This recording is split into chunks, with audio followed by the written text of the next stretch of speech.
The bullet that killed Theresa's husband on a frozen January morning in 1876 didn't just pierce his heart, it shattered whatever warmth remained in hers, leaving behind something hard and unyielding as the ice-crusted ground beneath her knees where she knelt beside his body in the snow.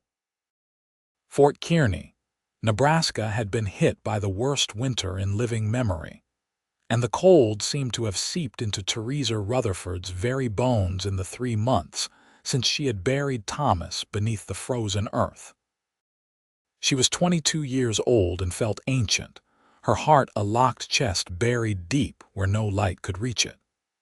The ranch they had built together now felt like a prison of memories, each fence post and barn beam a reminder of dreams that had died alongside the only man she had ever loved.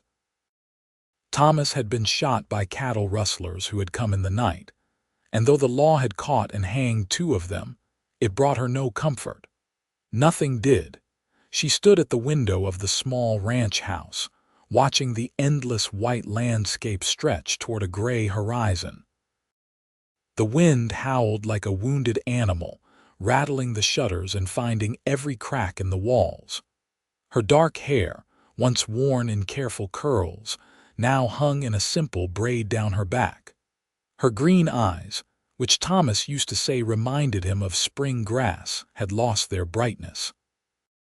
She wore black still, though some of the townswomen had gently suggested it was time to put aside her mourning clothes. How could she explain that the black suited her, matched the emptiness inside? The ranch was failing. She knew it with the same certainty she knew the sun would rise tomorrow, cold and distant. The cattle were dying in the brutal cold despite her best efforts, and she was running out of feed and money.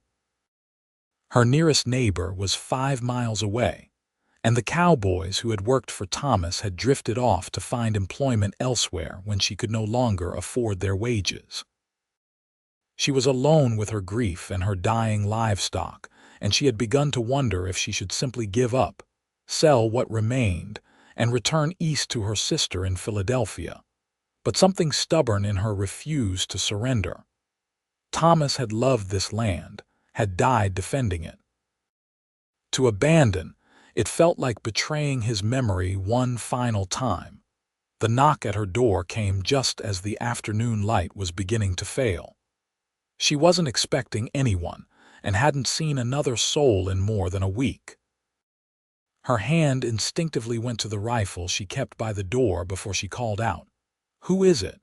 "Name's Tucker Quinn, madam. I'm looking for work and saw your place from the road. Wondered if you might need a hand." Theresa cracked the door open, keeping the rifle out of sight but within reach. The man standing on her porch was tall and broad-shouldered, perhaps 26 or 27 years old, with dark hair that curled slightly at his collar and eyes the color of a summer sky so blue they seemed almost unnatural against the white landscape behind him. He wore a heavy coat and leather gloves, and his hat was dusted with snow. His face was weathered but kind, with laugh lines around his eyes that suggested he smiled often, though he wasn't smiling now. He looked cold and tired, and his horse stood behind him, its head lowered against the wind. "I don't have money to pay ranch hands," Theresa said flatly. "You should try the Jacobson place 5 miles south or head into town." "I heard about your situation in Fort Kearny, madam," Tucker said carefully. "Heard you lost your husband and most of your hands. I'm not asking for much, just meals and a place to sleep in the barn until the weather breaks. I can help you keep your remaining cattle alive through the winter. Come spring, if you want to pay me then, we can discuss it. If not, I'll move on." Theresa studied him through the narrow opening of the door. She had learned to be suspicious of strangers after Thomas's death, but there was something direct and honest in this man's gaze. Still, she had her pride. "I don't need charity," she said. "I'm not offering charity, madam. I'm offering a fair trade. You need help, and I need a place to wait out this winter. I've been working ranches since I was 14 years old. I know cattle, I know horses, and I'm not afraid of hard work. That barn of yours looks ready to collapse under the snow load, and I noticed your fence line is down in at least 3 places on the north side. Those cattle that are still alive won't be for long if they wander off or predators get in. He was right, and Theresa knew it. The barn did need attention, and she hadn't had the strength or the knowledge to fix the fences properly. She had been doing everything she could just to keep herself and the animals fed. "Why would you work for nothing?" she asked suspiciously. "What's in it for you?" Tucker was quiet for a moment, and when he spoke, his voice was gentle. "I've been drifting since my own family lost their place in Kansas 3 years back. Sometimes a man just needs a purpose for a while, a reason to get up in the morning. Seems like you might understand something about that." The words struck deeper than Theresa wanted to admit. She looked at this stranger, this cowboy with his honest face and his strange offer, and something in her frozen heart shifted ever so slightly. It might have been desperation, or it might have been something else entirely, but she found herself nodding. "Barn's out back. There's blankets in the tack room and you can bed down in the loft where it's warmer. I'll bring you supper in an hour." Tucker's face lit with a smile that transformed his features, making him look younger and somehow warmer despite the bitter cold. "Thank you, madam. You won't regret this, Mrs. Rutherford," Theresa corrected, "and I hope you're right." She watched him lead his horse toward the barn, then closed the door and leaned against it, suddenly exhausted. What had she just done? Allowed a complete stranger onto her property, into her life. Thomas would have been furious at her for taking such a risk. But Thomas was gone, and she was so tired of being alone. That evening, she made a simple stew with potatoes and salt pork, enough for 2. She hadn't cooked for anyone but herself in months, and the act of preparing a meal for another person felt strange and intimate.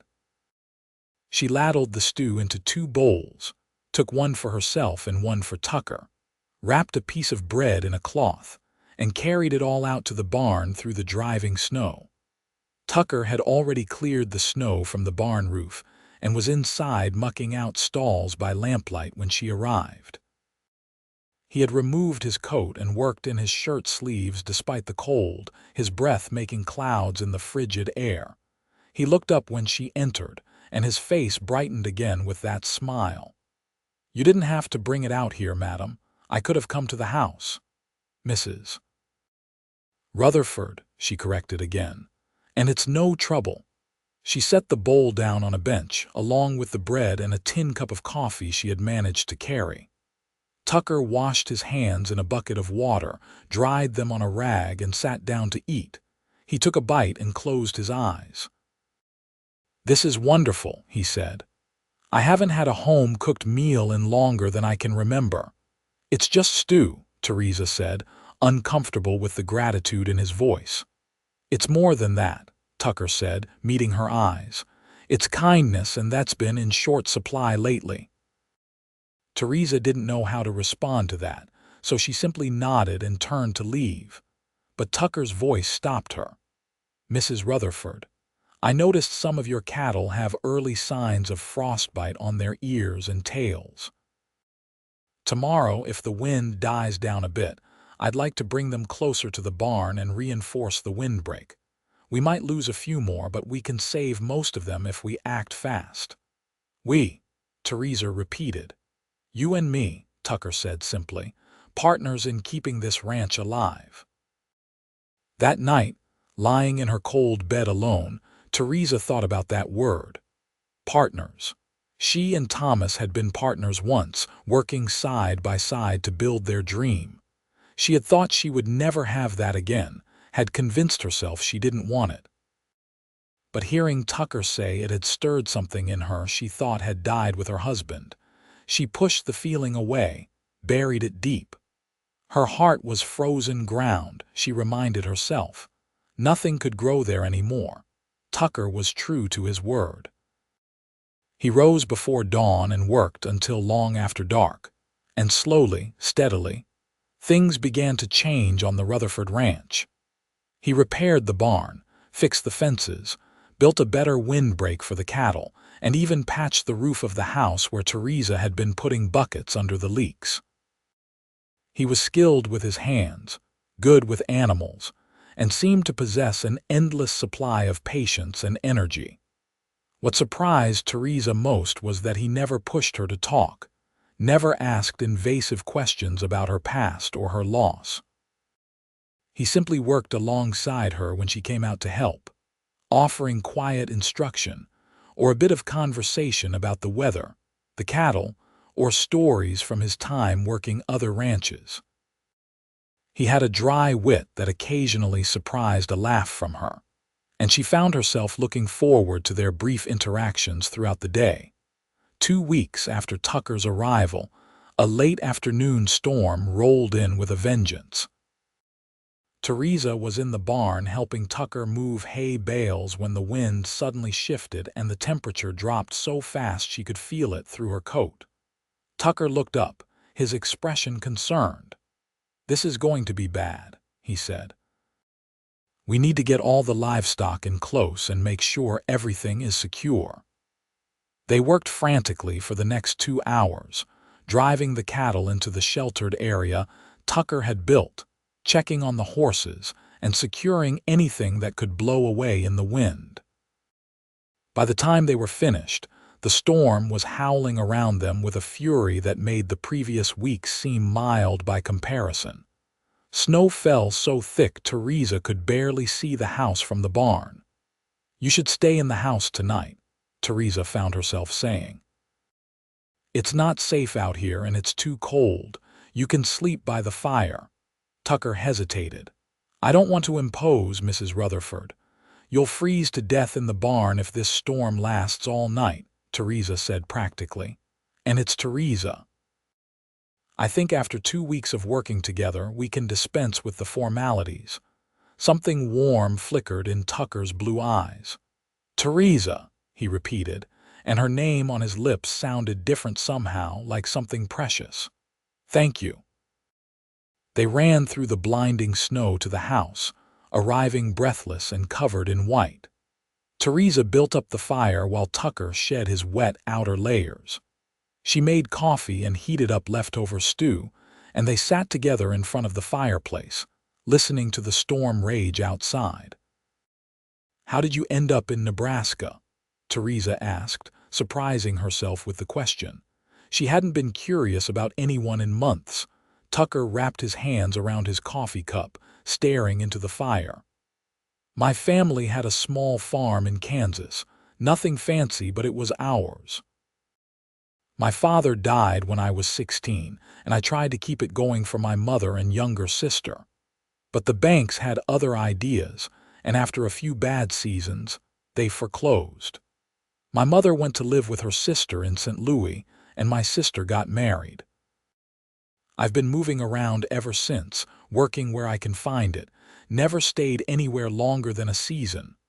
"Why not?" Theresa asked. Tucker was quiet for a long moment.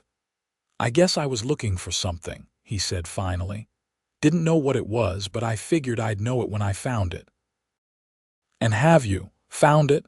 He turned to look at her then, and the intensity in his gaze made her breath catch. "Maybe," he said softly. "Maybe I have." Theresa felt heat rise in her cheeks that had nothing to do with the fire. She looked away, confused by the flutter in her chest, the sudden awareness of him as a man rather than just a ranch hand. It felt like betrayal, like she was being unfaithful to Thomas's memory. "I should get some sleep," she said abruptly, standing. "I'll get you blankets and a pillow." She retreated to her bedroom, her heart pounding. What was happening to her?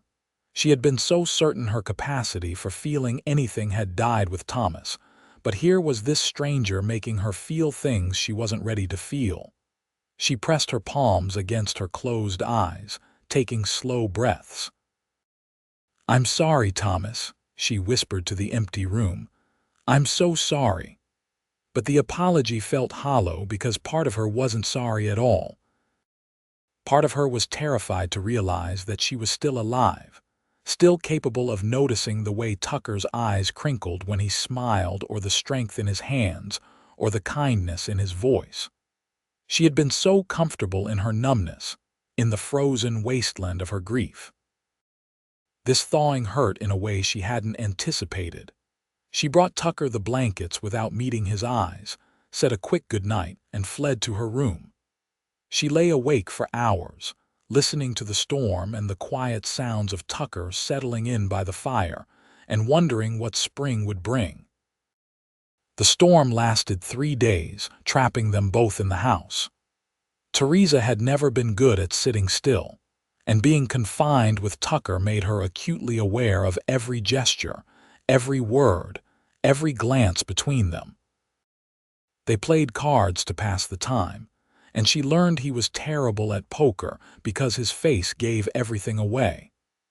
They took turns reading aloud from the few books she owned, and she discovered he had a pleasant voice and a love of poetry that surprised her. They cooked together in her small kitchen, working around each other in a dance that became more comfortable with each passing hour. On the second night, as they sat by the fire with the wind howling like demons outside, Tucker asked her about Thomas. "You don't have to talk about it if you don't want to," he said carefully. "But sometimes it helps to remember out loud." Theresa's first instinct was to refuse, to lock the door on those memories and throw away the key. But something about the quiet safety of the storm-locked house, the gentle patience in Tucker's eyes, made her want to speak. "We met in Philadelphia," she began slowly. "I was 18 and he was 23. My father owned a store and Thomas came in one day to buy supplies.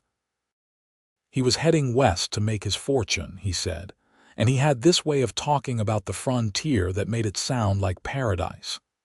We courted for 6 months before he asked me to marry him and come with him to Nebraska.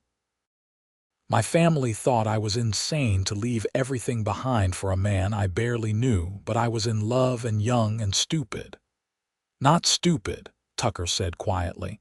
"Brave." Theresa shook her head. "We had 4 years together.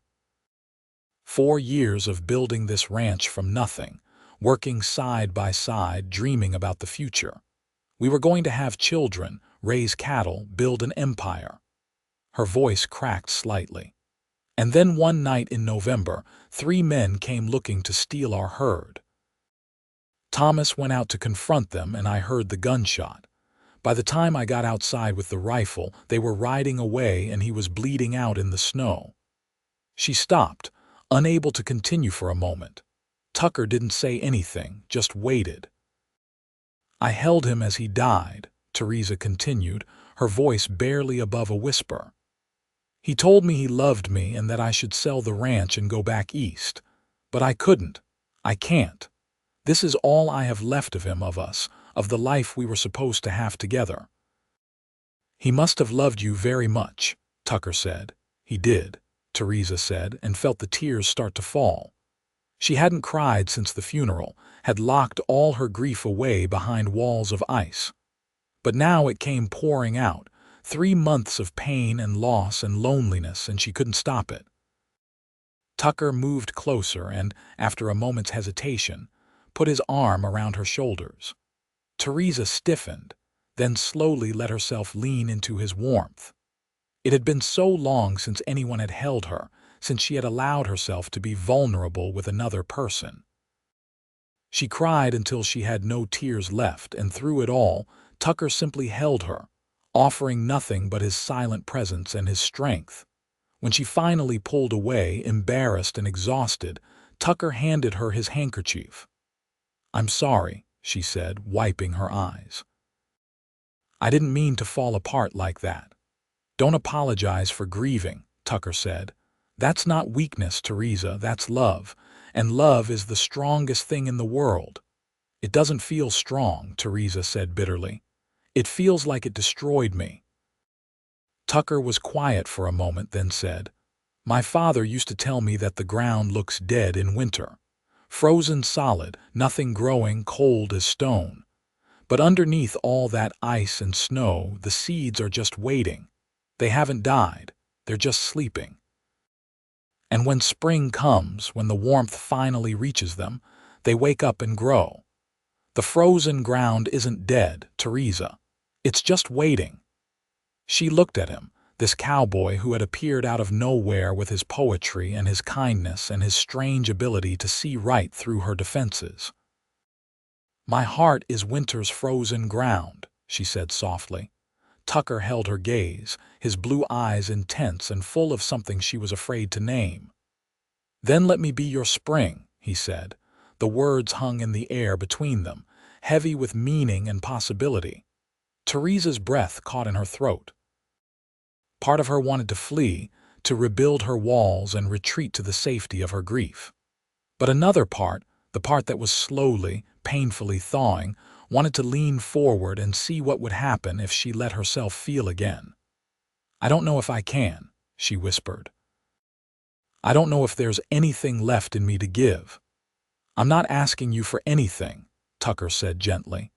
"I'm just offering to be here to help you find the warmth again. No pressure, no expectations. Just spring following winter the way it always does." That night, after Tucker had settled back on his makeshift bed by the fire and Theresa had returned to her room, she lay awake thinking about seeds sleeping under frozen ground.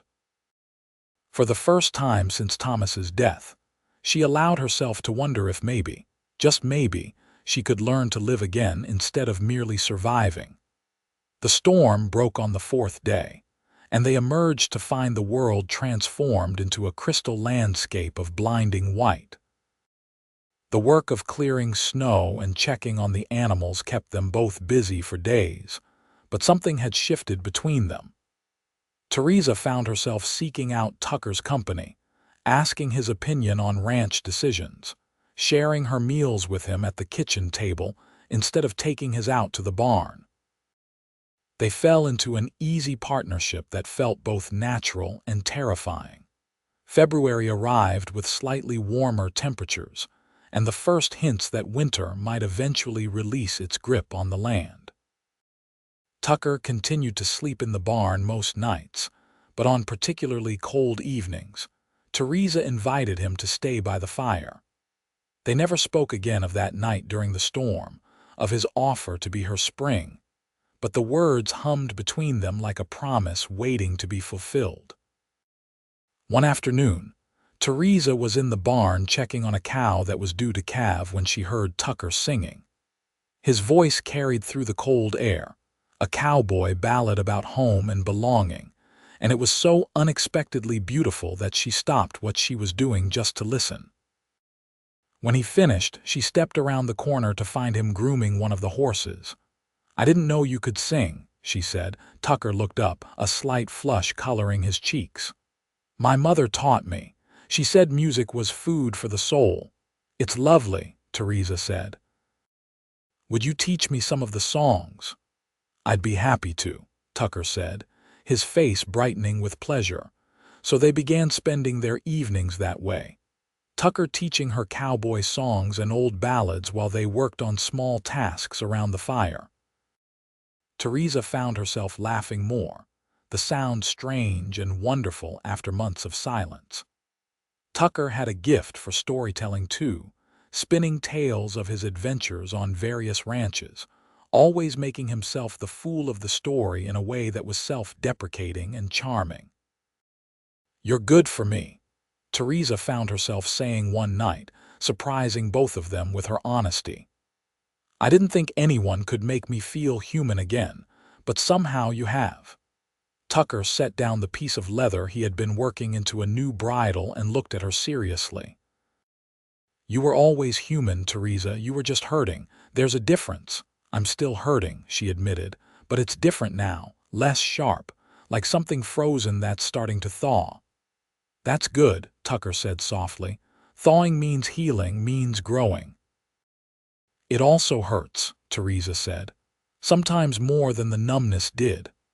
"I know," Tucker said, "but it's a good hurt, the kind that means you're alive."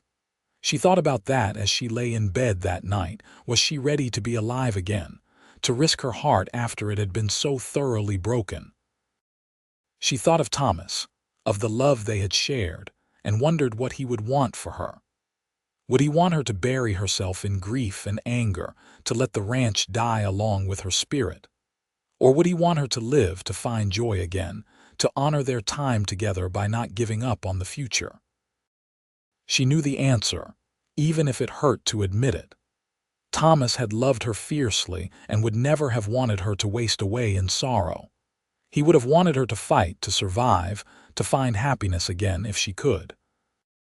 The thought didn't erase her guilt, but it softened it slightly, made room for the possibility that loving again wouldn't be a betrayal but a tribute. March arrived with warmer winds and the first signs of a thaw. The snow began to melt in earnest, revealing the brown earth beneath, and Theresa felt something in her chest loosen in response. She and Tucker worked together to prepare for the calving season, repairing fences and making sure the barn was ready.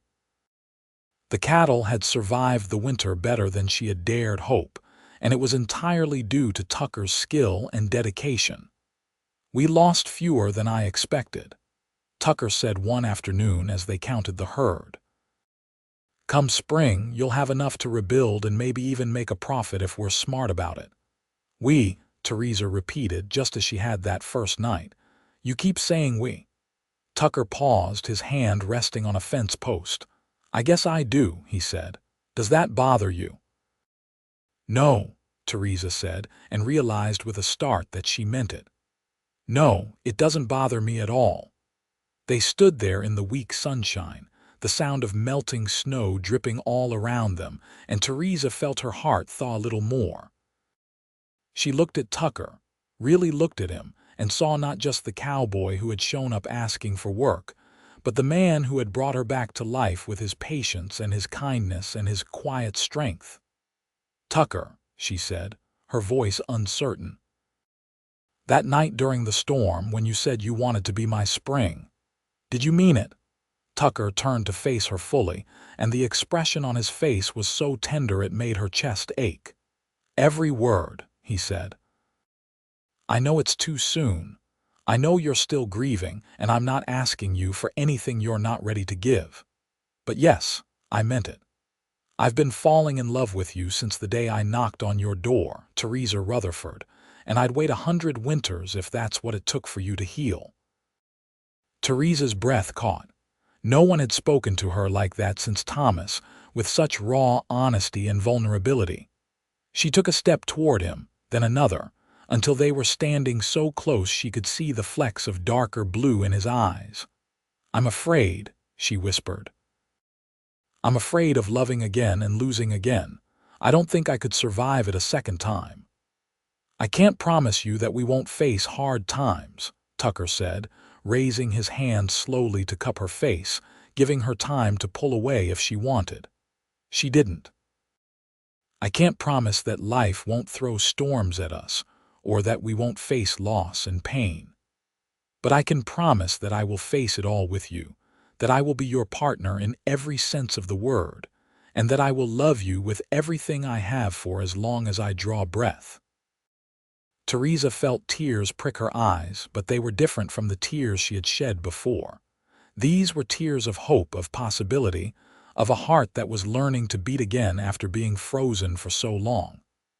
"I don't know if I'm ready," she said, "but I think I want to try." "That's all I'm asking," Tucker said. "Just try. Just let me love you and see what grows." She kissed him then, a tentative press of lips that held all her fear and hope and fragile new feelings. Tucker kissed her back with a gentleness that made her want to weep, his hand cradling her face like she was something precious and breakable. When they pulled apart, both breathing hard, Theresa rested her forehead against his chest and felt his heart beating strong and steady beneath her ear. "We'll go slow," she said. "I need to go slow." "Slow as you want," Tucker promised, his arms coming around her. "We've got all the time in the world." But going slow proved more difficult than Theresa had anticipated. Not because Tucker pushed he never pushed, but because her own heart seemed determined to make up for lost time. She found herself seeking him out constantly, inventing excuses to be near him, touching his hand or his arm as they worked side by side. She invited him to take his meals in the house every day, and they spent their evenings talking and laughing until the fire burned low. Tucker was patient and careful with her, never assuming anything, always asking permission before he took her hand or kissed her goodnight. But Theresa could see the love in his eyes growing deeper every day, and she felt her own feelings blossoming in response, like those seeds under the frozen ground finally breaking through to the light. One evening in late March, after they had shared a simple dinner and were sitting together on the porch watching the sunset paint the sky in shades of pink and gold, Tucker cleared his throat nervously. "There's something I need to tell you," he said. "Something I should have mentioned earlier, but the timing never seemed right." Theresa's stomach clenched with sudden fear. "What is it?" "It's about why I came to your ranch specifically," Tucker said. "I told you I heard about your situation in town, which is true. But what I didn't tell you is that I heard about it from the sheriff when I asked if anyone needed help. He mentioned a widow struggling to keep her ranch going through the winter, and something about the way he described you made me want to meet you." "What did he say?" Theresa asked. "He said you were stubborn and proud and grieving, but that you had more courage than most men he knew because you refused to give up even when everyone expected you to. He said you reminded him of the land itself, hard and frozen on the surface but full of life underneath, just waiting for the right conditions to bloom again." Theresa was quiet, absorbing this. "So you came here because you felt sorry for me?" "No," Tucker said firmly, taking her hand. "I came here because I admired you before I even met you, and I wanted to be the kind of man who helps someone in need without expecting anything in return. I had no idea I would fall in love with you. That was a gift I never expected." Theresa squeezed his hand, relief washing through her. "I'm glad you came," she said softly. "Whatever your reasons, I'm glad you knocked on my door that day." "Me too," Tucker said and kissed her temple. "Me too." April brought warmer weather and the first green shoots of grass pushing through the muddy earth. The cattle began to calve, and Theresa and Tucker spent long nights in the barn helping with difficult births and making sure the newborns were healthy. It was exhausting, messy work, but Theresa found joy in the miracle of new life appearing after such a harsh winter. One night, after successfully delivering twin calves, she and Tucker sat together in the hay, both covered in muck and sweat but grinning at each other like children.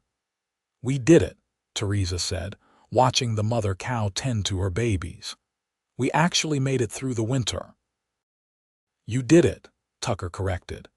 "You kept this ranch alive through sheer determination long before I arrived. I just helped." "You did more than help," Theresa said. "You saved me, Tucker, not just the ranch, but me. I was dying inside and didn't even know it, and you brought me back to life." Tucker brushed a strand of hair from her face, his touch infinitely gentle. "You saved yourself, Theresa. I just reminded you that spring always comes eventually." She kissed him then, deeper and more passionate than before, her hands tangling in his hair. Tucker responded with equal fervor, pulling her close, and for a long moment they were lost in each other, in the heat and need that had been building between them for months. When they finally broke apart, both breathing hard, Tucker rested his forehead against hers. "Theresa," he said, his voice rough, "I love you. I know it's soon, and I know you might not be ready to hear it, but I can't keep it inside anymore. I love you with everything I am." Theresa felt tears slip down her cheeks, but she was smiling. "I love you too," she whispered, and saying the words felt like stepping off a cliff into open air, terrifying and exhilarating all at once. "I didn't think I could ever love anyone again, but I do. I love you, Tucker Quinn." Tucker pulled her into his arms and held her like he would never let go, and Theresa buried her face in his neck and let herself cry tears of joy and relief and gratitude. She had survived the winter, the frozen season of her grief, and now spring was here at last, warm and bright and full of promise. They walked back to the house hand in hand as dawn broke over the prairie, painting everything gold. At the door, Tucker hesitated. "I should probably still sleep in the barn," he said. "I don't want to rush you or make you uncomfortable." Theresa looked up at him, this good man who had waited so patiently for her to heal. "Stay," she said. "Please stay." Tucker searched her face, making sure she was certain. Whatever he saw there satisfied him, because he nodded and followed her inside. They climbed the stairs to her bedroom together, and for the first time since Thomas's death, Theresa didn't sleep alone. Being with Tucker was different from being with Thomas, and Theresa was grateful for that difference. She had worried that she would compare them, that being intimate with another man would feel like betrayal, but it didn't. Tucker was his own person, gentle and patient and passionate, and loving him didn't diminish what she had felt for Thomas. It was simply different, a new chapter rather than an attempted rewrite of the old one. In the morning, she woke wrapped in Tucker's arms, sunlight streaming through the window, and felt more at peace than she had in months. He stirred when she moved, his eyes opening to focus on her face. "Good morning," he murmured, his voice sleep rough and beautiful. "Good morning," she replied and kissed him softly. They lay there for a while, talking quietly about their plans for the day, for the ranch, for the future. It felt natural and right, like they had been doing this for years instead of just one night. "I want you to stay," Theresa said suddenly. "Not just for the season, but permanently. I want you to be my partner in truth, not just in name. I want us to run this ranch together." Tucker propped himself up on one elbow, looking down at her with such love it made her heart ache. "Are you sure?" "I don't want you to feel like you have to make any decisions right now." "I'm sure," Theresa said firmly. "I love you, and I want to build a life with you. Here on this land, the way Thomas and I once dreamed. It won't be the same life, but it will be ours, and that's enough." "It's more than enough," Tucker said, and kissed her until she was breathless. "It's everything." They were married in Fort Kearny in early May, in a simple ceremony at the small church with a handful of neighbors and townspeople in attendance. Theresa wore a dress of pale blue instead of white, feeling that white wasn't appropriate for a second marriage, and Tucker wore his best suit with a string tie. The preacher spoke about love and commitment, and the way spring always follows winter, and when Tucker slipped a simple gold band on her finger, Theresa felt the last of the ice around her heart finally melt away. At the reception afterward, held in the town's modest hotel, the sheriff approached them with a smile. "I'm glad to see you found what you were looking for, Quinn," he said, shaking Tucker's hand. "And Mrs. Quinn, I'm happy to see you happy again." "Thank you, Sheriff," Theresa said, still getting used to her new name. "And thank you for sending Tucker my way. You were right about what I needed." "Sometimes we all need someone to remind us that winter doesn't last forever," the sheriff said, and moved away to give them space. Tucker pulled Theresa close as they watched the sun set through the hotel windows, painting the Nebraska sky in brilliant shades of orange and red. "Ready to go home, Mrs. Quinn?" he asked. "More than ready," Theresa said, and meant it with every fiber of her being. They returned to the ranch that had brought them together, and over the following months and years, they built something beautiful there. The cattle business prospered under their joint management, and they slowly expanded their holdings, buying up adjacent land when it became available. They hired hands to help with the work, good men who became friends and extended family. That first summer together was filled with hard work and simple joys. They rose early and worked until dark, but they also found time to ride out across the prairie together, exploring the land and dreaming about the future. Tucker taught Theresa more about ranching than she had ever learned with Thomas, and she proved to be a quick study with a head for business that impressed him. In the evenings, they would sit on their porch and watch the sun set, Tucker sometimes playing a harmonica he had bought in town while Theresa leaned against his shoulder. They talked about everything and nothing, sharing their thoughts and hopes and fears, building the kind of intimacy that comes from truly knowing another person. By autumn, Theresa realized she was pregnant. She told Tucker one evening in late September as they sat by the fire, suddenly nervous about his reaction. They hadn't discussed children explicitly, and she wasn't sure if he was ready to be a father. "I'm going to have a baby," she said quietly. "Sometime in the spring, the doctor thinks." Tucker's face went through a series of expressions: shock, wonder, joy, before settling on pure delight. He pulled her into his arms and held her tight. "A baby," he breathed. "We're going to have a baby. Theresa, that's wonderful, that's incredible. You're happy about it?" Theresa asked, still uncertain. "Happy, I'm ecstatic," Tucker said, pulling back to look at her face. "I know we haven't talked about it much, but I've been hoping we would have children, a family of our own to fill this house and work this land. Are you happy about it?" "I am," Theresa said, surprised to realize she meant it. "I was scared at first, but yes, I'm happy. I think Thomas would have wanted this for us." Tucker's expression softened. "He would have," he agreed. "And we'll make sure any children we have know about him, about the man who helped build this ranch and who loved their mother first."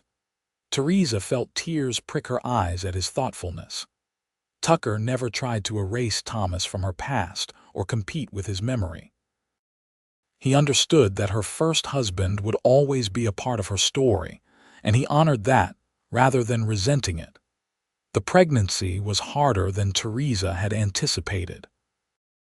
The winter of 1877 was nearly as harsh as the one that had brought Tucker into her life, and being heavy with child while trying to maintain a ranch in freezing temperatures was exhausting. But Tucker was endlessly patient and supportive, taking on more of the physical work and making sure Theresa rested when she needed to. In March, as the first signs of thaw were appearing, Theresa went into labor. It was long and difficult, and there were moments when she feared for both her life and the baby's. Tucker held her hand through it all, his face pale but his grip steady, murmuring encouragement and love even when she cursed him for getting her into this situation. When their son finally entered the world in the early hours of a March morning, red-faced and squalling, Tucker wept openly. The doctor placed the baby in Theresa's arms, and she looked down at the tiny face and felt her heart expand in a way she hadn't known was possible. "He's perfect," she whispered. "What should we name him?" Tucker asked, stroking the baby's head with one gentle finger. Theresa had thought about this through the long months of pregnancy. "Thomas," she said softly. "Thomas Tucker Quinn, to honor both the past and the present." Tucker's eyes filled with tears again. "Are you sure? I don't want you to feel like you have to." "I'm sure," Theresa said. "Thomas was the first man I loved and you're the second. Our son should carry both those names, a bridge between the life I had and the life I have now." They called him Tommy, and he was a happy, healthy baby who filled the house with noise and joy. Tucker proved to be a natural father, patient and playful, and watching him with their son made Theresa fall in love with him all over again. She had thought her capacity for love had been exhausted by grief, but instead it had only been dormant, and now it bloomed more abundantly than she had ever imagined possible. The years passed in a blur of work and love and simple contentment. The ranch continued to prosper, and they became respected members of the Fort Kearny community. Theresa sometimes helped other widows in the area, offering advice and assistance based on her own experience, and she and Tucker became known for their generosity and fairness with their ranch hands. In 1879, they had a daughter, whom they named Sarah after Tucker's mother. She had Theresa's green eyes and Tucker's sunny disposition, and Tommy adored his baby sister from the moment she arrived. 2 years later, another son came along, and they named him William, after Theresa's father. The house that had once felt so empty and cold was now filled with the chaos and love of a growing family. Children's laughter echoed through the rooms where Theresa had once sat alone in her grief, and the land that had nearly killed her with despair now supported a thriving family business. On a spring evening in 1882, Theresa stood on the porch watching Tucker play with their children in the yard. Tommy, now 5, was teaching Sarah to rope a fence post while Tucker held 3-year-old William on his shoulders. The sun was setting in a blaze of gold and pink, and the air smelled of growing things and possibility. Tucker looked up and caught her watching them. He said something to the children, then walked over to join her, still carrying William. "What are you thinking about?" he asked, slipping his free arm around her waist. "I was thinking about that first winter," Theresa said. "When you came to my door offering to work for nothing, I almost turned you away." "I'm glad you didn't," Tucker said, kissing her temple. "I told you once that my heart was winter's frozen ground," Theresa continued. "And you said you wanted to be my spring. Do you remember?" "I remember every word I've ever said to you," Tucker said softly. Theresa turned to look at him, this man who had saved her life without even meaning to, who had loved her back to life with his patience and kindness. "You were right," she said. "The ground wasn't dead, just waiting. And you were spring, Tucker. You woke me up and helped me grow again." Tucker's eyes were suspiciously bright as he pulled her close. "We woke each other up," he said. "I was drifting before I met you, lost and looking for a place to belong. You gave me that. You gave me everything." They stood there together as the sun dipped below the horizon, their children playing nearby, and Theresa felt a profound sense of peace and gratitude wash over her. She had loved and lost and loved again, and though the journey from winter to spring had been long and painful, it had been worth every frozen moment to arrive here in this life with this man. "I love you," she said, "more than I ever thought I could love anyone after Thomas died. You showed me that the heart is bigger than we think, that there's always room for more love if we're brave enough to let it in." "I love you too," Tucker said. "Today, tomorrow, and every spring that comes after." As the first stars began to appear in the darkening sky, Theresa called their children inside for supper. They ran toward the house in a tangle of laughter and energy, Tucker following with William still perched on his shoulders. Theresa watched her family file past her into the warm, lamp-lit house, and felt her heart, that heart she had once thought frozen beyond recovery, overflow with joy. The years continued to unfold in their gentle rhythm. The ranch grew more successful with each passing season, and Tucker's reputation as a skilled cattleman spread throughout Nebraska. Men came from neighboring counties asking for his advice, and he always gave it freely, never forgetting his own days of wandering and uncertainty. Tommy grew into a serious, thoughtful boy who loved the ranch work and followed his father everywhere, learning everything Tucker could teach him. Sarah was wild and joyful, equally comfortable riding horses or helping her mother with the household accounts. William was the youngest and sweetest, with a talent for music that delighted everyone. In 1885, Theresa gave birth to twin girls, Emily and Grace, and their house became even more chaotic and wonderful. Tucker added onto the house to accommodate their growing family, building new bedrooms and expanding the kitchen. Every nail he drove, every board he laid, was done with love and care, building not just a house but a home. On quiet nights, after the children were finally asleep, Theresa and Tucker would sit together on their porch as they had done for years, watching the stars wheel overhead and talking about their days, their dreams, their memories. "You ever regret it?" Theresa asked one night. "Stopping here instead of moving on like you always had before?" Tucker turned to look at her, his face illuminated by moonlight, and she could see the truth in his eyes before he even spoke. "Not for a single second," he said.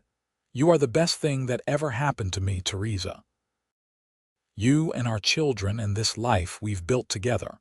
I was wandering because I was looking for you, even though I didn't know it at the time. Sometimes I still can't believe this is real," Theresa admitted. "That I survived that terrible winter and found you and got to have all of this. It seems like too much happiness for one person." "You deserve every bit of it," Tucker said firmly. "You survived loss and grief and nearly impossible hardship, and you came through it stronger and kinder. If anyone deserves happiness, it's you." Theresa leaned her head on his shoulder, feeling the steady rise and fall of his breath.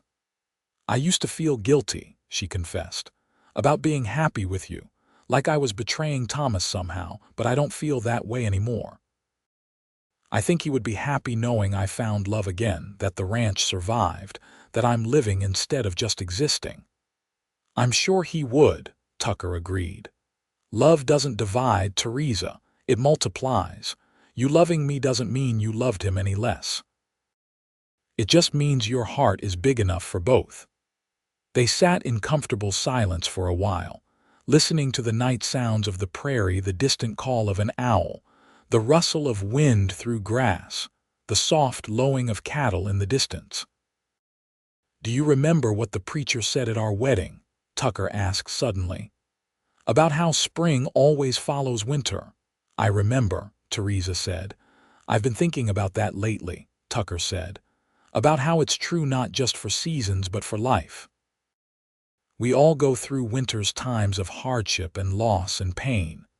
But if we can just hold on, if we can just survive until spring comes, there's always hope for new growth, new joy, new life." "You're very wise for a cowboy," Theresa teased gently. Tucker laughed. "I'm not wise. I'm just a man who got very lucky and wants to make sure he never forgets it." As the years passed, their children grew and the ranch continued to thrive. Tommy, now a young man of 18, worked alongside his father as a full partner in the ranch operations. He had inherited Tucker's skill with cattle and Theresa's head for business, and they were already talking about eventually expanding their holdings even further. Sarah, at 16, had become a beautiful young woman who could outride most of the ranch hands, and had no shortage of young men interested in courting her. She had inherited her mother's stubbornness and her father's sunny nature, and Theresa sometimes saw herself in her daughter, the girl she had been before loss had hardened her. William, at 15, had decided he wanted to study music and perhaps become a teacher. Theresa and Tucker supported his dreams even though it meant he might leave the ranch someday. They wanted their children to choose their own paths, not feel obligated to stay because of family duty. The twins, Emily and Grace, were now 8 years old and inseparable, finishing each other's sentences and getting into mischief with equal enthusiasm. They kept everyone on their toes and filled the house with laughter. In 1893, on a warm spring evening, Theresa and Tucker celebrated their 15th wedding anniversary with a party at the ranch. Friends and neighbors came from miles around to join them, and the house was filled with music and laughter and love. Their children had organized the entire celebration as a surprise, decorating the house with wildflowers and preparing a feast. As Theresa stood in the middle of the crowded room, watching Tucker dance with each of their daughters in turn. She felt overwhelmed with gratitude. This life she was living, this abundant, joyful, messy, beautiful life, was something she never could have imagined during that dark winter of her grief. The sheriff, now retired and gray-haired, approached her with a smile. He was one of the few people who remembered how broken she had been when Tucker first arrived. "You've come a long way from that frozen winter, Mrs. Quinn," he said warmly. "Look at all this. Look at what you and Tucker built together." "We were lucky," Theresa said. "Lucky to find each other when we both needed it most." "Luck had nothing to do with it," the sheriff said. "You both fought for this. You survived and healed and chose to live instead of giving up. That takes courage, not luck." After the guests had left and the children had gone to bed, Theresa and Tucker stood together in the quiet house, surveying the remnants of the celebration. 15 years, Tucker said wonderingly. "It feels like both forever and no time at all." "I know what you mean," Theresa said. "Sometimes I still see you as that young cowboy standing on my porch asking for work. Other times it feels like we've been together our whole lives." Tucker pulled her close, swaying gently as if they were still dancing. "Here's to 15 more," he said. "And 15 after that, and as many as we get." "As many as we get," Theresa echoed and kissed him with all the love and passion that had only grown deeper with the passing years. The seasons continued their eternal cycle, winters giving way to springs, summers fading into autumns. The ranch prospered through good years and survived through difficult ones, but Theresa and Tucker faced everything together, true partners in every sense. In 1895, Tommy married a sweet-natured girl from Fort Kearny named Margaret, and they built a small house on the property to start their own family. Watching her son become a husband, and then, a year later, a father himself, made Theresa acutely aware of how time was passing, how the cycle of life continued.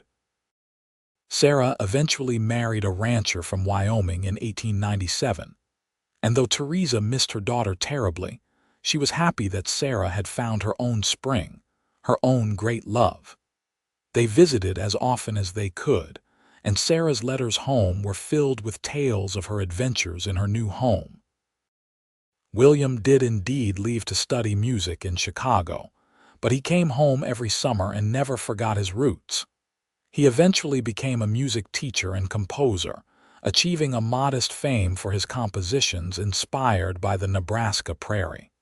The twins, as predicted, remained inseparable. They both married brothers from a neighboring ranch in a double wedding that was the talk of the county, and they built houses so close together they could call back and forth between their kitchens.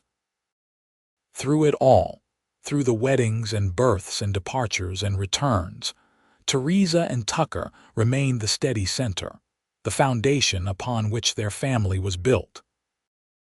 Their love had long since moved past the passionate intensity of early romance into something deeper and more enduring, a partnership forged in shared work and shared joy, in surviving hardships together and celebrating triumphs side by side. On a spring morning in 1901, 25 years after Tucker had first knocked on her door, Theresa woke to find him already up and dressed, standing at the window looking out at the land they had tended for so long. "You're up early," she said, joining him at the window. "Couldn't sleep," Tucker admitted. "I was thinking about that first winter, how close we both came to missing all this." Theresa slipped her hand into his. They were both older now, with silver threading through their hair and lines on their faces earned through years of sun and wind and laughter. But Tucker's eyes were still the same brilliant blue, and when he looked at her, she still felt her heart skip a beat. "If I had turned you away that day," she said quietly, "I don't know if I would have survived that winter, not just physically, but in any way that mattered." "You would have," Tucker said confidently. "You're the strongest person I've ever known, but I'm grateful you let me stay. Grateful you let me love you. I'm grateful you were patient enough to wait for me to thaw," Theresa said. "Some men would have given up." "Not me," Tucker said. "From the moment I saw you, I knew you were worth waiting for, worth fighting for, worth everything."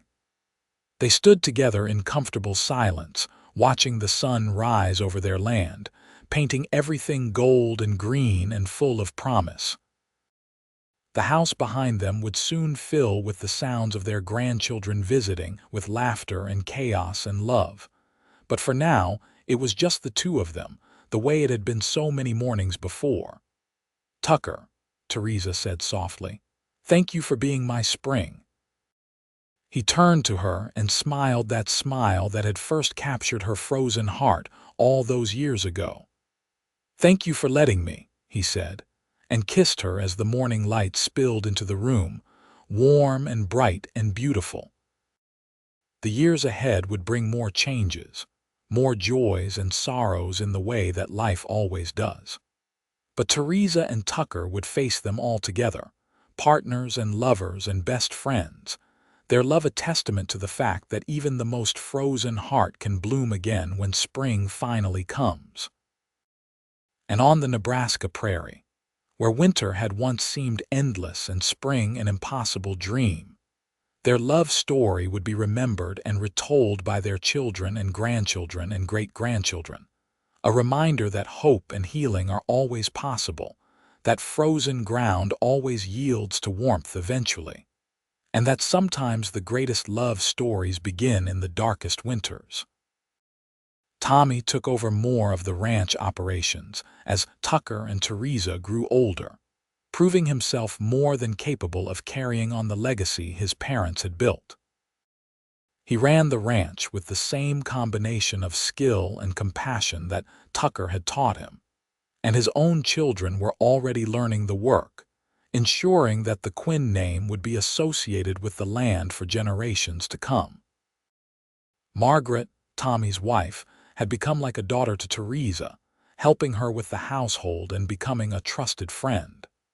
They spent many afternoons together, baking or sewing or simply talking, and Theresa found joy in passing on the skills and wisdom she had accumulated over the years. In the summer of 1905, the entire family gathered at the ranch for a massive celebration marking Theresa's 50th birthday. Children and grandchildren came from across Nebraska and beyond, filling the house and surrounding land with noise and laughter. Tucker had organized the whole thing, working with their children to make sure every detail was perfect. As Theresa looked around at the sea of faces, her children, their spouses, her many grandchildren, friends who had become family over the years, she felt almost overwhelmed with emotion. This vast, beautiful family had grown from those dark days when she had been alone and certain she would never feel joy again. Tucker appeared at her side, slipping his arm around her waist in the familiar gesture that still made her heart warm after nearly 30 years of marriage. "Happy birthday, my love," he said, kissing her cheek. "This is too much," Theresa said, though she was smiling. "You didn't have to do all this." "Of course I did," Tucker said. "You deserve to be celebrated. You deserve to see how much you're loved and how many lives you've touched." Tommy stood up and called for everyone's attention. The crowd quieted and he raised his glass. "I want to make a toast," he said, his voice carrying across the yard. "To my mother, who taught me that strength isn't about never falling down but about getting back up. To my father, who showed me that true love means choosing someone every day, not just once. And to both of them together, who proved that the most broken things can be made beautiful again with patience and care. Happy birthday, Ma." "To Theresa," the crowd echoed, raising their glasses. Theresa felt tears slip down her cheeks, but they were happy tears. Tucker pulled her close and she leaned into him, accepting the embrace of her family as they crowded around to offer hugs and birthday wishes. Later that evening, after most of the guests had left, and the grandchildren were sleeping in various corners of the house, Theresa and Tucker took their customary seats on the porch. The night was clear and warm, filled with stars and the soft sounds of the prairie at rest. "You ever miss it?" Tucker asked quietly. "Your first life before Thomas died, when everything was simpler?" Theresa considered the question carefully. "I miss Thomas," she said honestly. "I still think of him, especially in spring when we're doing the work he and I used to do together. But I don't miss that life because I have this one. And this life with you and our children and everything we've built is more than I ever dreamed possible." "No regrets," Tucker pressed. "None," Theresa said firmly. "Well, maybe one. I regret that I almost turned you away that first day. I regret that I almost let fear and grief rob me of all this happiness." "But you didn't," Tucker pointed out. "You were brave enough to take a chance on a stranger, brave enough to let yourself heal, brave enough to love again. That takes more courage than most people ever have to find." They sat in comfortable silence, and Theresa thought about the long journey that had brought them to this moment. From the frozen ground of winter to the abundance of spring and summer, from grief and loss to love and family, from ending to beginning. "I wrote something for you," Tucker said suddenly, pulling a folded paper from his pocket. "I know I'm not much of a poet, but I wanted to try to put into words what these years with you have meant to me." He unfolded the paper and began to read by the light spilling from the house windows. Winter's frozen ground looked dead and bare, no hope of spring, no warmth anywhere. But underneath the ice and snow, seeds were waiting, ready to grow. Then spring arrived with gentle hand, brought sunshine to the frozen land. The ice that seemed so hard and deep finally melted, ceased to keep. And from that ground thought dead and cold, new life emerged, beautiful and bold. Flowers bloomed where only ice had been, and hearts once frozen learned to live again. You were my winter, I your spring, together we can face anything. The frozen ground has come alive, and love, once buried, now can thrive. By the time Tucker finished reading, Theresa was crying openly. She pulled him close and kissed him with all the passion and tenderness that had sustained them through nearly 3 decades of marriage. "It's perfect," she whispered against his lips. "You're perfect. This life is perfect." "Not perfect," Tucker corrected gently, "but ours, and that's better." As the years continued to advance, Tucker and Theresa gradually stepped back from the daily operations of the ranch, trusting Tommy to run things while they enjoyed a well-earned rest. They spent their days taking slow rides across their land, visiting with grandchildren, and simply enjoying each other's company after a lifetime of hard work.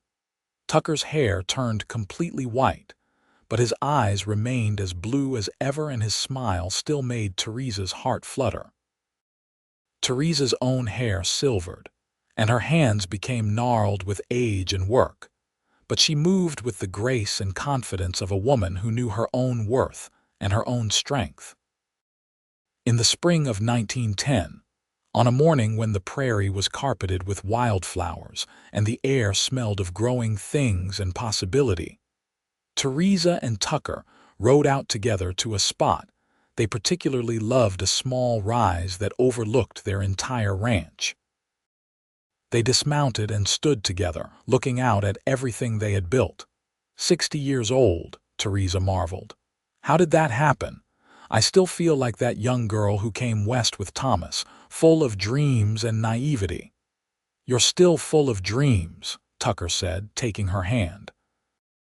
"That's one of the things I love most about you. You never stopped believing in possibility." "That's because of you," Theresa said. "You taught me that spring always comes, remember?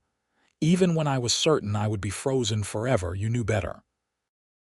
They stood there for a long time, two old lovers who had weathered decades together, who had built not just a ranch but a legacy. Not just a family, but a testament to the power of love and resilience. "If I could go back," Tucker said quietly, "to that young cowboy standing on your porch in the snow asking for work, I wouldn't change a single thing. Every moment, every struggle, every joy, it was all worth it to get here to this life with you." "I would change one thing," Theresa said, and Tucker looked at her in surprise. "I would have opened the door faster," she said with a small smile. "I would have wasted less time being afraid and more time loving you." Tucker laughed and pulled her close. "We had plenty of time," he said. "We're still having it."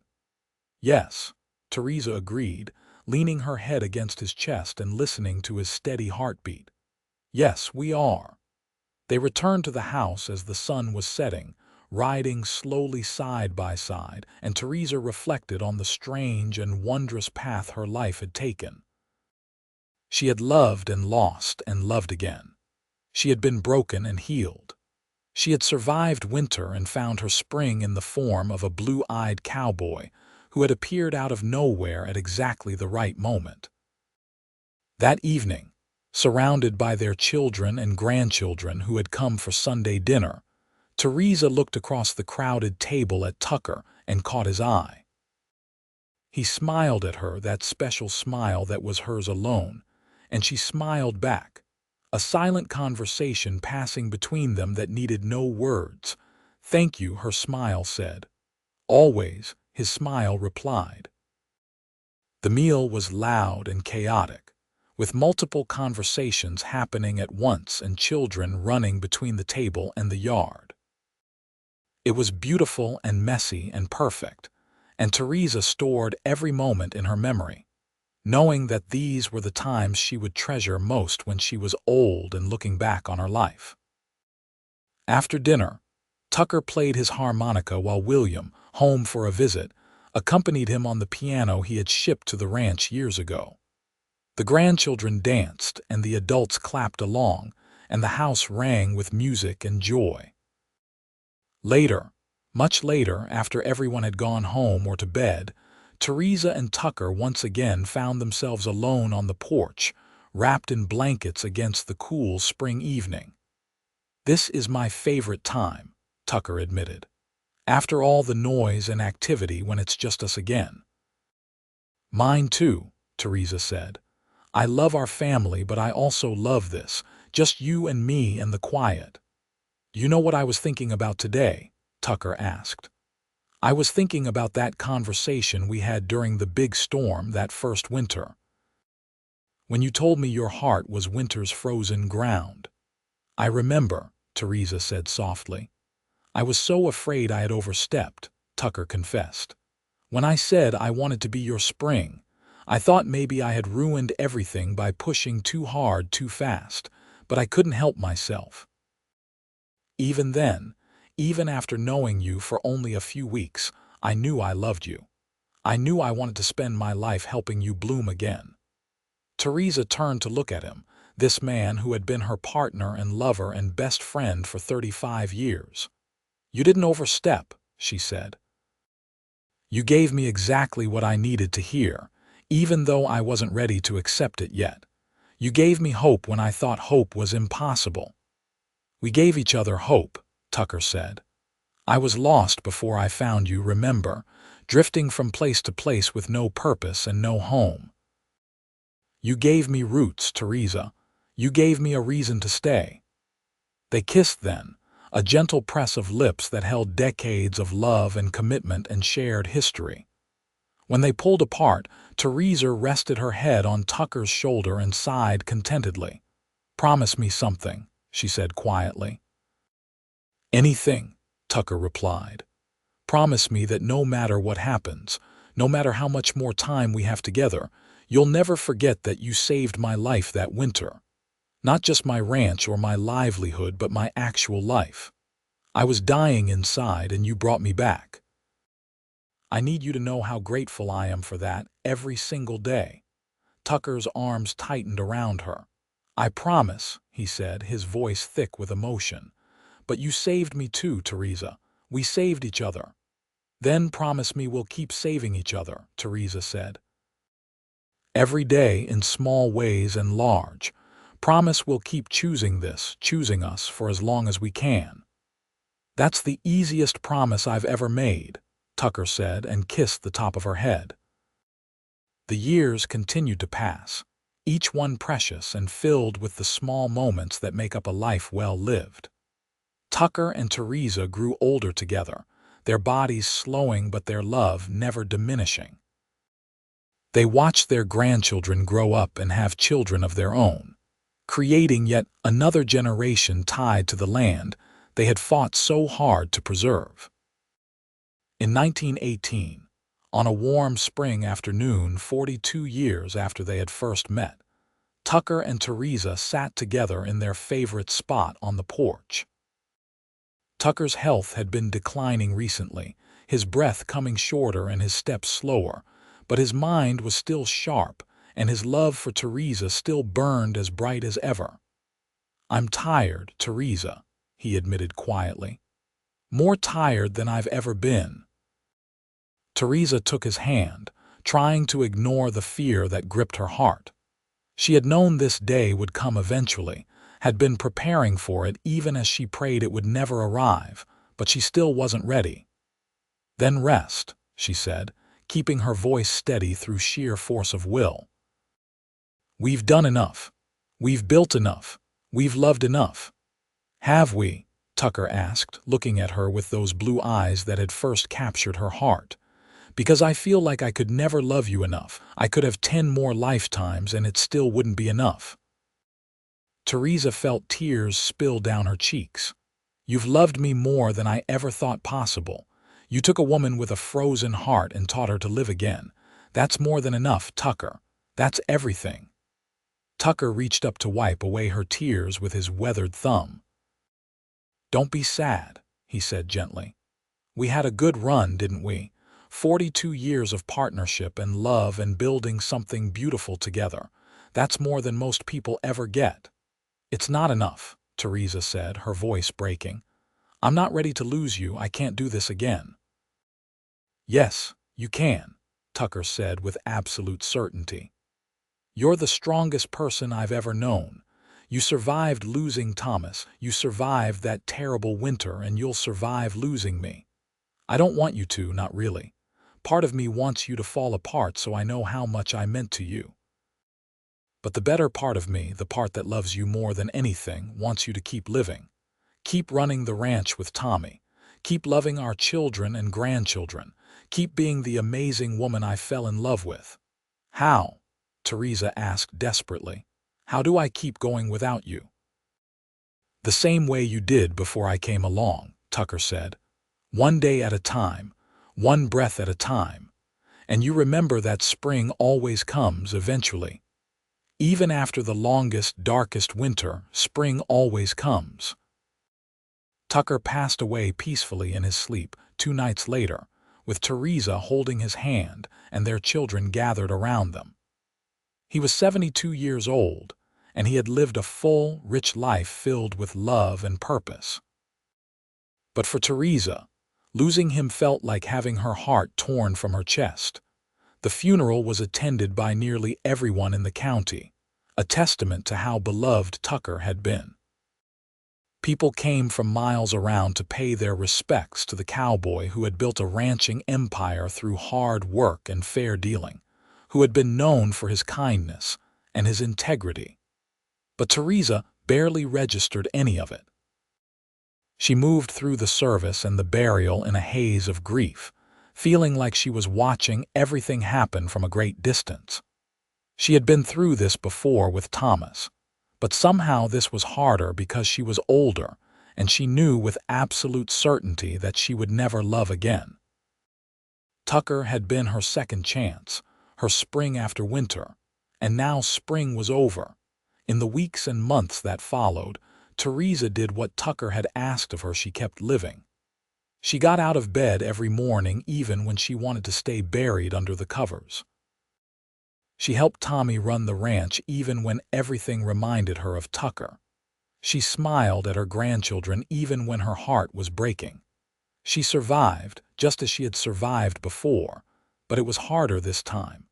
She was 68 years old, and she was so tired of losing people she loved. Some days she wondered why she bothered continuing at all, what the point was of going on without Tucker by her side. It was Sarah who finally broke through her grief. Her daughter came to visit one afternoon and found Theresa sitting in Tucker's chair on the porch, staring at nothing. "Mama," Sarah said gently, sitting down beside her, "Papa wouldn't want this. He wouldn't want you to give up." "I'm not giving up," Theresa said dully. "I'm just existing." "That's the same thing," Sarah said, "and you taught me better than that. You taught me that life is for living, not just enduring. You taught me to be strong and brave and to keep going even when things are hard." "That was before," Theresa said, "when I still had hope." "You still have hope," Sarah insisted. "Look around you, Mama. Look at everything you and Papa built together. This ranch, this family, this legacy. That's all still here. He's still here in every fence post he mended and every story he told and every lesson he taught. You haven't lost him. He's just changed form." Theresa wanted to argue, but something in her daughter's words reached through the fog of her grief. She looked out at the land she and Tucker had tended together for over 40 years, at the house they had filled with children and love, at the barn where he had first slept that long-ago winter. "He told me to remember that spring always comes," Theresa said quietly, "even after the longest winter." "He was right," Sarah said, "and it will come for you too, Mama. Maybe not the same way it did before, but it will come. You just have to hold on long enough to see it." Slowly, painfully, Theresa began to emerge from her grief. It wasn't a sudden transformation like it had been with Tucker, but a gradual thawing, a slow return to engagement with life.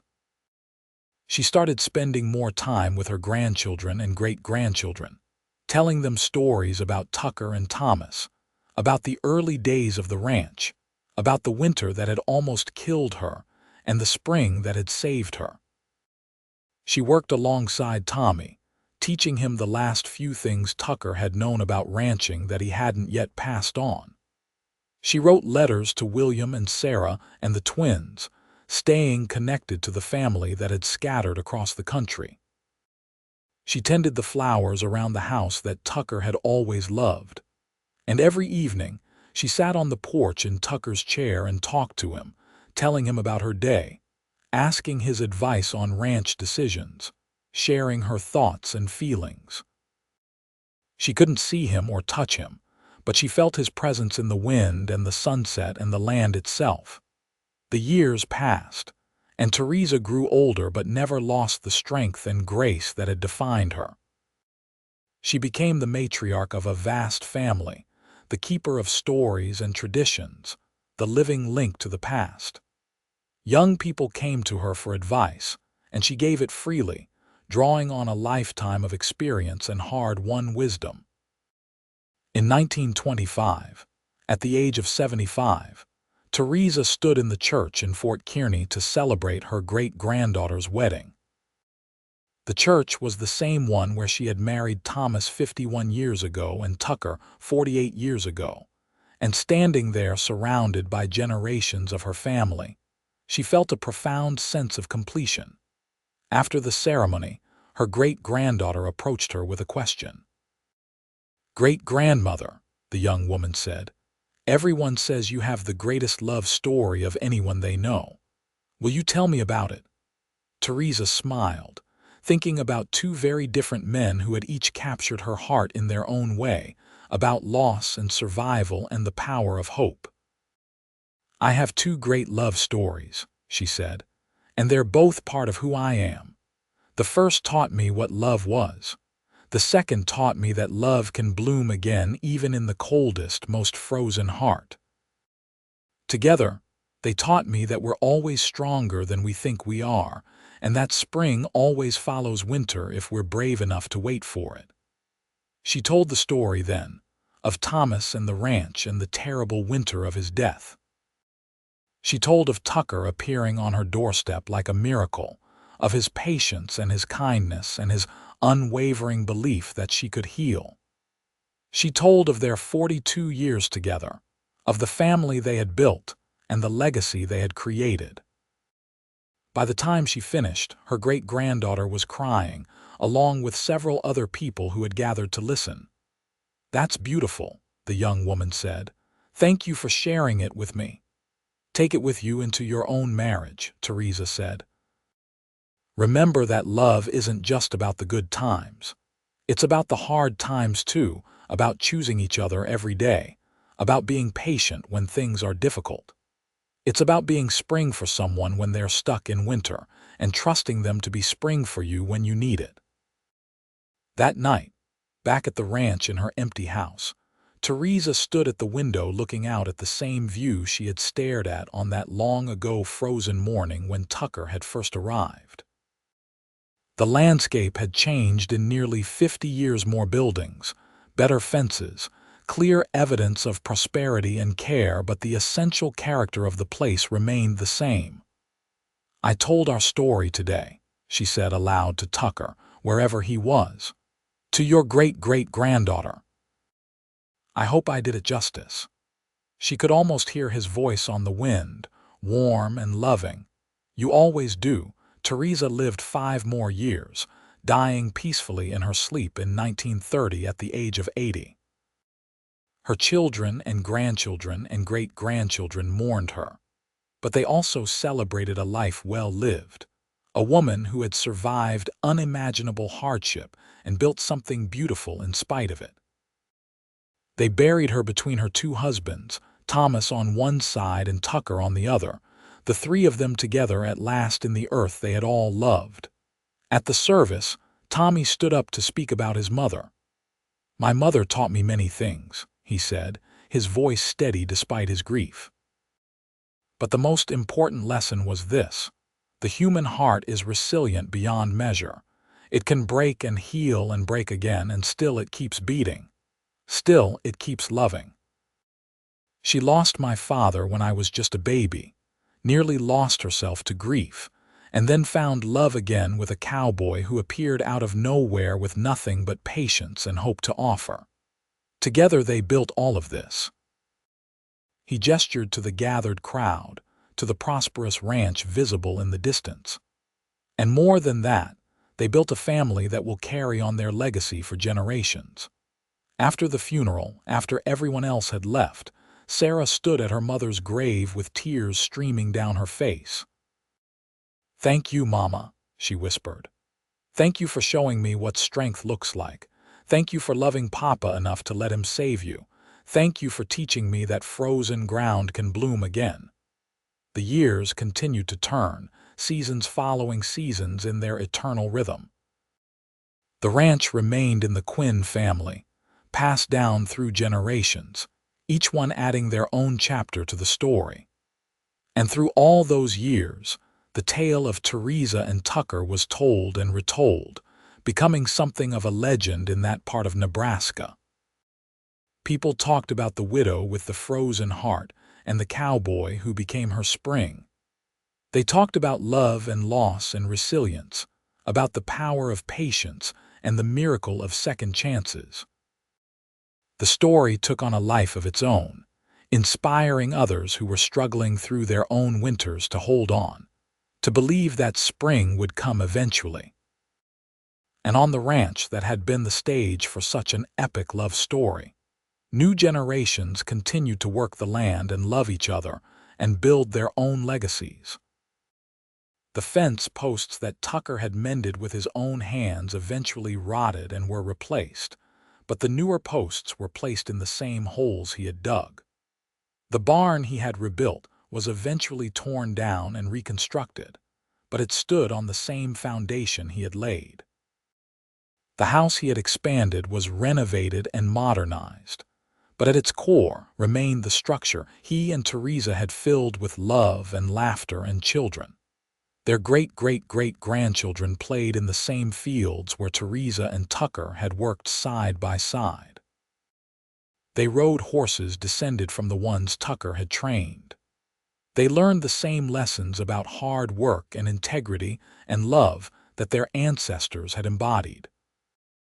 And on quiet evenings, when the wind whispered across the prairie and the sunset painted the sky in gold and pink, some swore they could still feel the presence of that legendary couple, watching over the land they had died protecting, proud of everything their love had created. The story of Theresa Rutherford and Tucker Quinn became more than just a tale of romance. It became a testament to the indomitable human spirit, to the power of hope in the face of despair, to the truth that even the most frozen heart can bloom again when given enough warmth and patience and time. It became a reminder that spring always follows winter, that new growth can emerge from what seems like dead ground, and that love, true love, is strong enough to survive anything, even death itself. And so their legacy lived on, not just in the land and the family they had created, but in the countless lives touched by their story, in every person who heard about the widow and the cowboy, and found the courage to believe that their own winter would eventually give way to spring, that their own frozen heart could learn to beat again, that their own love story was still waiting to be written if only they were brave enough to open the door when opportunity knocked.